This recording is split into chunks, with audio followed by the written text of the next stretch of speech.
I thought it wasn't worth actually kind of struggling together to actually improve the process.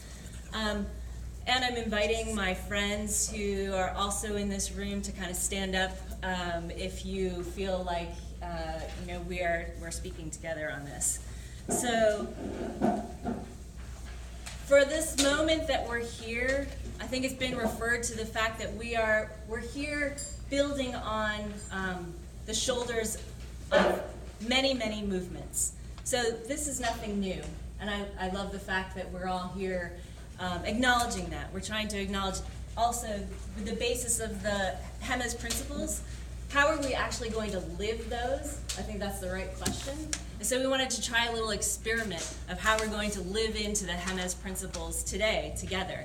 And so part of that is actually kind of pulling out some of the things that maybe we're not doing so well yet. So with that, I want to read a statement that's from the Climate Justice Alliance, who comes from the climate justice movement that has built on the decades, centuries of experience of frontline communities that has been doing this very work of building at the intersection of poverty, pollution, and the environment.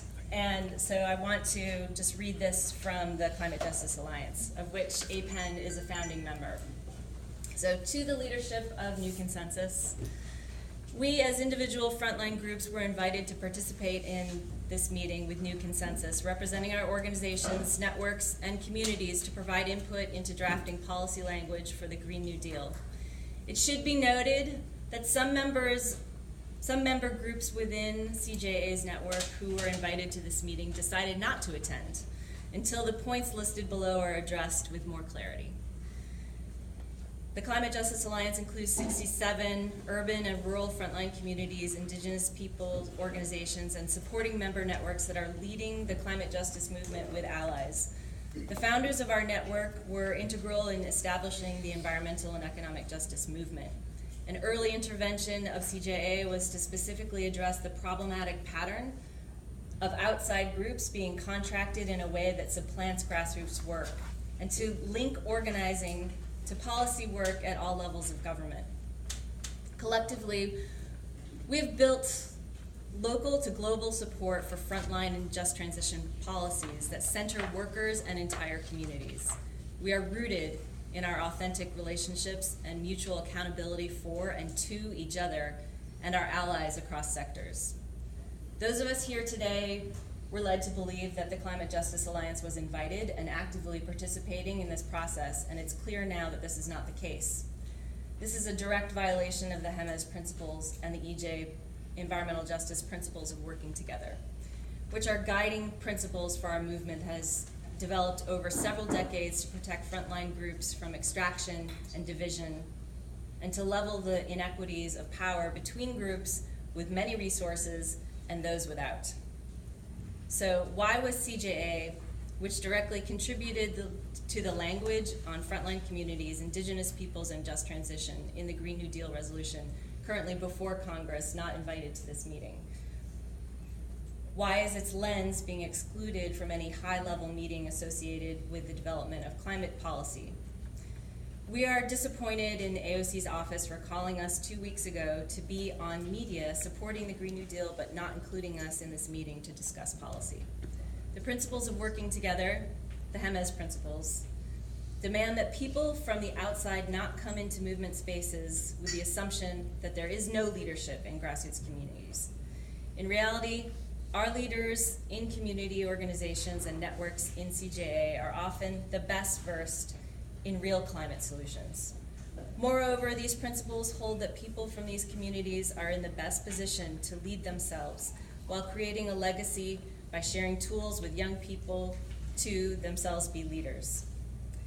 The principles of working together also includes a firm commitment to changing any process when it is determined that it is not meeting the needs of the people, and that these changes should be informed by the people's timely feedback and evaluation to ensure accountability among all partners. To this end, in order for us to continue in this process, we have 4 clear demands of New Consensus and your partners.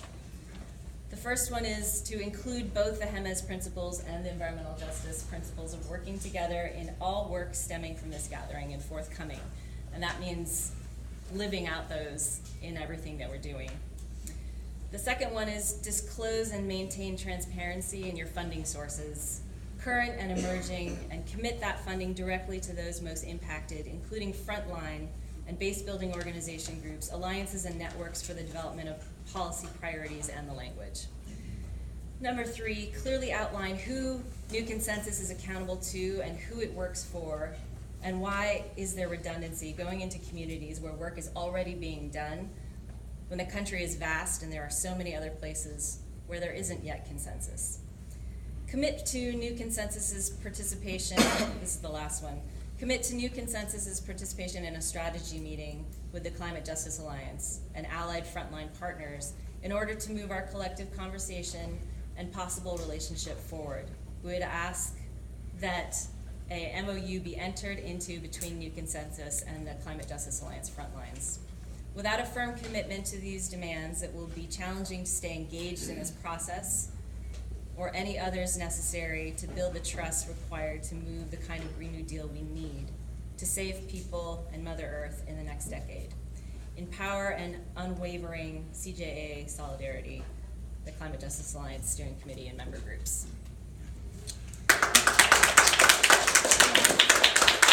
Quickly following up on that, looking at this agenda, I think there are some serious adjustments that need to be made.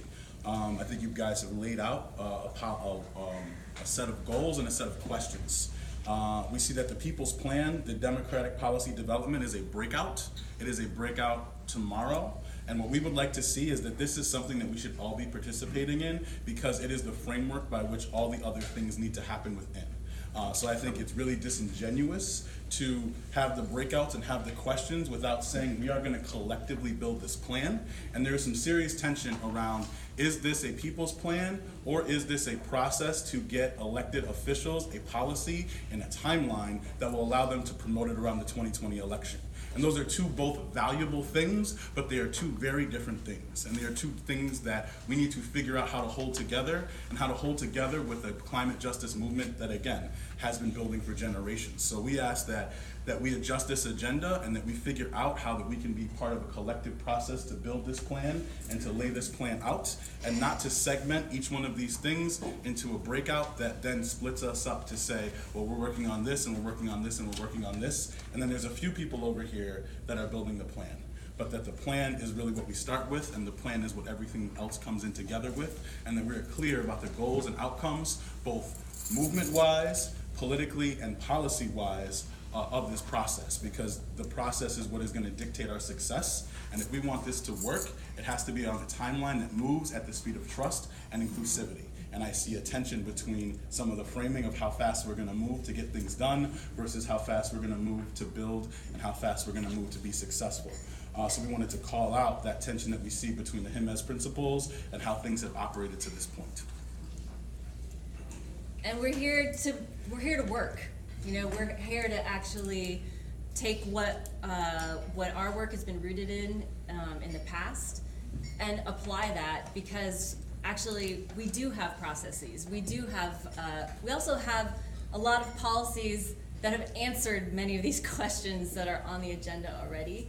And we think in many ways some of these questions are maybe the wrong questions to be asking, because a lot of frontline communities have actually answered these questions for ourselves. And we're not at the point where we're asking, do we need nuclear, do we need natural gas? We're at the point where we actually have a vision for how to move forward with 100% equitable green,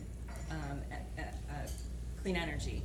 And so we want to adjust the process so that we're actually not redoing steps that have already been taken in frontline communities, and that we can actually have the most productive conversation moving forward that builds the movement, that builds the power necessary to actually win. So that's what we're here for. If I can just add, I'm not as eloquent as a lot of people here with the academic